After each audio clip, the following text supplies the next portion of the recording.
I know, I also can't believe that it took me this long to get around to seeing Creed 1. But finally I saw it just in time to have the trilogy come to a close in theaters, and I have some thoughts.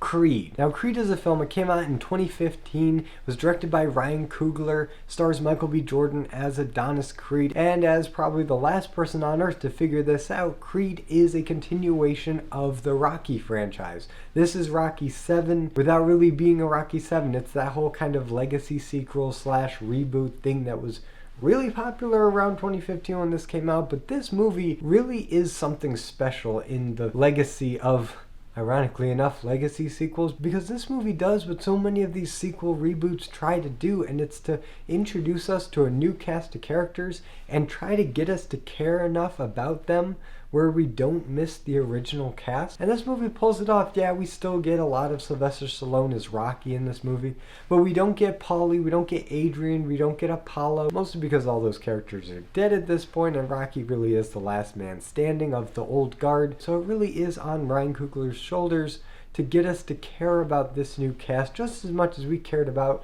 the old cast. And I'm going to get right into it. Michael B. Jordan as Adonis Creed in this movie, or Donnie as he goes by here, is incredible. He nails this character 100%. I always knew Michael B. Jordan had talent. He's always been a good actor, but somewhere around Fantastic Four, I'm kind of thinking, well, maybe he's a little bit overrated, but here he's actually given material he can work with and he can sink his teeth into, and he delivers an incredible performance. I love this character. It harkens back to that first Rocky movie where we have a true underdog. We have a flawed character that's just been beaten down by life, and he fights ultimately to survive. He doesn't just fight for the fun of it. His life and livelihood is literally on the line with every fight he does, and he has this chip on his shoulder that I've missed from the Rocky franchise. Ever since Rocky 2, really, Rocky Balboa has been this champion. He's been the best of the best. And really every Rocky movie after that second one where he wins the belt struggles with how do you make Rocky an underdog, because he's already won. He's been at the top of his game, so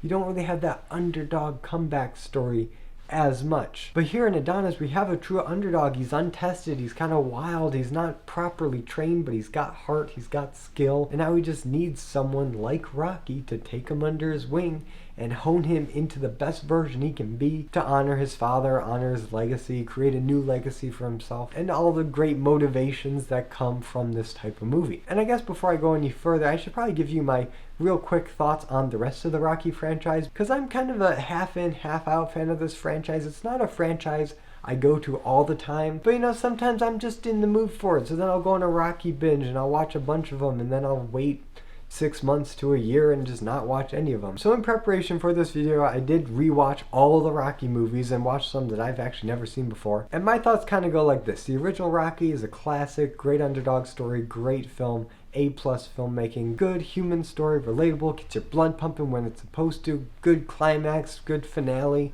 Second movie continues what was great about the first movie, steps up the stakes a little bit, and ends with an even better fight than the first one, I think. Rocky 3 gets a little bit more messy, but still ultimately a fun time if you don't think too hard about it. The fighting looks a little bit more cheesy and choreographed, so it's not as raw and believable as those first two movies. And Rocky 4 is just camp 80s cheese the whole way through. It's Rocky versus a big dumb Russian. It's the epitome of an 80s Cold War American sports movie. This is actually the first Rocky movie I ever watched all the way through, because for some reason we watched this movie in gym class in middle school on one of the days when the teachers didn't feel like actually doing gym. They just sat us all down in the gymnasium, put on Rocky 4, and we watched it for a couple days. Still not entirely sure why, but it did introduce me to the Rocky franchise, and it has that really awesome training montage and a really awesome end fight that just gets your blood pumping. And as cheesy as it is, I do enjoy it. And then Rocky 5 and Rocky Balboa are kind of what I would consider the attempts to end this franchise that's kind of started to run out of steam. Rocky 5, not a great attempt. Rocky Balboa, a better attempt. Still kind of dumb though. And that brings us to Creed, which is, I guess, Rocky 7, kind of, but not really. And it's kind of fortuitous that the Rocky movie that I'm the most familiar with is Rocky 4, because that was the first one I've seen. I've seen it a few times since. It's probably the one that I've seen the most times of all of them, because Apollo dies in that movie, and Apollo's death looms heavily over every character in this movie, and they talk about it as if it was this real traumatic event. And it kind of retroactively makes Rocky 4 better and deeper than it has any right to be, because that movie at face value is cheesy. And if I were to criticize it, the death of Apollo is not handled with nearly enough sorrow and grieving as it probably deserves to. But Creed more than makes up for that, because now that a bunch of years have passed, you really do feel the impact that losing Apollo has had on the boxing community and Rocky and really everybody that was either related to or knew Apollo Creed. And the big question of this movie is whether or not Donnie is going to embrace the Creed legacy, a legacy that ultimately ended with death in the ring, and whether or not that Creed name is cursed because of it, and does he want to assume that risk by fully embracing everything that his father left behind. But aside from those deep themes of legacy and who am I and what's my identity, can I make my own legacy or am I tethered to my dad's, we have just an ultimately really entertaining film. This film entertains first and foremost. It also has those deeper messages, which I love, but I'm going to be honest, when I turn on a Rocky movie, or even a Rocky adjacent movie as this is, I'm not really that interested in the interpersonal dramas. I want to see some really sweet boxing and some fight scenes that get your blood pumping and make you care about this person in the ring, in the moment, and you feel the impact and you feel the fight in them. And this movie delivers on this too. The end fight in this movie is all shot in one long take. I'm pretty sure it was actually one take. If not, they hid it very well with editing and hiding the edit. I don't remember seeing any edit points, so I'm pretty sure that whole fight was done in one take, and it is impressive. The way they get that camera in the ring and are able to follow the action, you feel like you are in there with them, battling it out, and you're rooting for Donnie all the way. Because at this point, I feel like I know what a Rocky end fight typically looks like. You know, he loses a couple rounds, and then he comes back, digs deep, and then just destroys them. And there's some really quick edits and camera placement that hides the fact that they are nowhere close to hitting each other. And usually it looks realistic enough where you don't question it. But this movie is operating on a whole nother level. It looks real, it's intense, and that's not even mentioning the music. The music in this movie is incredible. The way they weave in original score plus the score from Rocky, you know, that dun dun dun dun dun dun dun dun dun dun, that's in there too, and the placement of those tunes happen exactly where you want them to, and it's just so satisfying. But I can't forget to talk about Sylvester Stallone in this movie, because Sylvester Stallone, I will always argue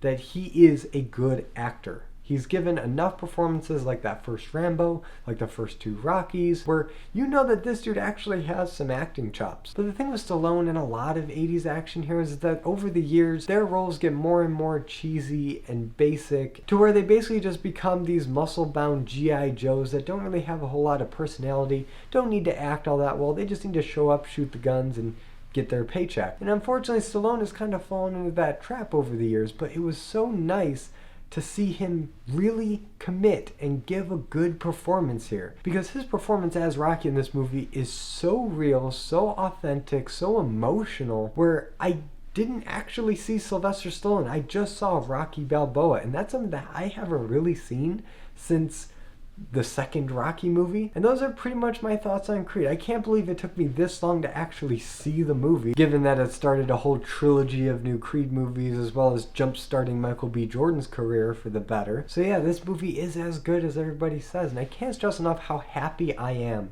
to see new life brought into this franchise, because I always thought the Rocky franchise had way more potential than we actually got out of the latter half of the movies. And this new storyline with Adonis Creed really is the Rocky of a new generation, and I can't wait to see where this goes. But now I turn it over to you guys. What do you think about Creed? Whatever you think, let me know in the comments, and if you like this video, be sure to give it a like and subscribe for more content, and hit the notification bell to be notified every time I upload a video.